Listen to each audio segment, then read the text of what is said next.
Olá, boa noite. Está começando o Jornal da Sete e na edição de hoje nós vamos continuar com a nossa série de entrevistas especiais, hoje falando sobre saúde. No Brasil, o número de obesos vem crescendo nos últimos anos. 20% da população brasileira é obesa, está em estado de obesidade e 54% é sobrepeso. Para a gente poder falar sobre esse assunto e também falar sobre o emagrecimento 5S, eu recebo a Luciene, que é fisioterapeuta e especialista em emagrecimento, não é isso? Sim. Boa noite. Boa noite. Vamos começar então falando sobre essa questão da sua profissão e com o emagrecimento. O que a fisioterapia, o fisioterapeuta tem a ver com o emagrecimento? O fisioterapeuta, ele é um promotor de saúde e ele pode promover saúde, nós temos que fazer isso, está no nosso, na nossa parte profissional que nós podemos promover saúde. E hoje eu sou especialista em obesidade e emagrecimento e também coach e emagrecimento. Por isso que nós trabalhamos de uma maneira muito tranquila com a parte da obesidade, apesar da obesidade ser uma doença muito complexa. Sim. E como é que uma pessoa chega ao nível de obesidade? É uma falta de educação alimentar? O que chega a pessoa ao nível de ser obesa? Na verdade, a falta de conhecimento daquilo que nos foi implantado desde a infância nos leva ao quadro de obesidade.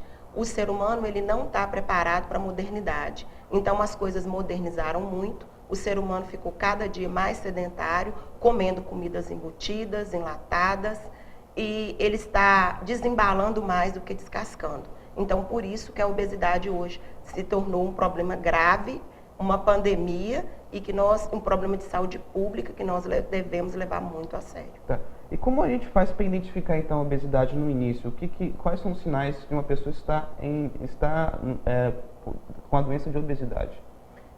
Para nós profissionais, nós vemos a obesidade diferente das outras pessoas. As pessoas conseguem enxergar a obesidade porque as roupas não estão servindo, o número da roupa aumentou e ele muitas vezes está se sentindo cansado, mas para nós não. Quando o paciente se apresenta para a gente no nosso consultório, a primeira coisa que nós fazemos é um exame de bioimpedância.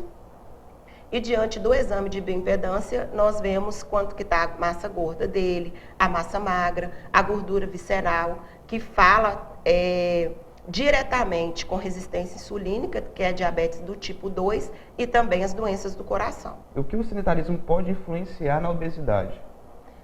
O sedentarismo, ele influencia muito na obesidade. Porque, como eu te falei da modernidade, as pessoas estão andando muito menos, as pessoas estão se exercitando muito menos. E diante de pouco exercício e de um aumento muito grande da quantidade de carboidratos desnecessária para o nosso corpo, acontece a obesidade. Uhum. E qual é o primeiro passo, qual a primeira decisão que a pessoa deve tomar quando quer emagrecer? O que ela deve fazer primeiro? A primeira coisa, ele deve procurar um especialista. Ele não deve começar uma dieta porque ele viu na internet, porque a vizinha fez, porque cada ser humano é único. Ele deve procurar um especialista, fazer exames de laboratório, fazer o nosso exame de bioimpedância e diante do exame de laboratório e bioimpedância, se necessário, vamos agregar outros profissionais. Se não, a gente traça um plano de tratamento para que esse indivíduo emagreça, perdendo gorduras, né? E ganhando massa magra, que é o mais importante. Sim, a gente vai continuar falando sobre o assunto, sobre saúde, também sobre a obesidade, mas a gente vai fazer uma pausa agora. O Jornal da Sete volta já.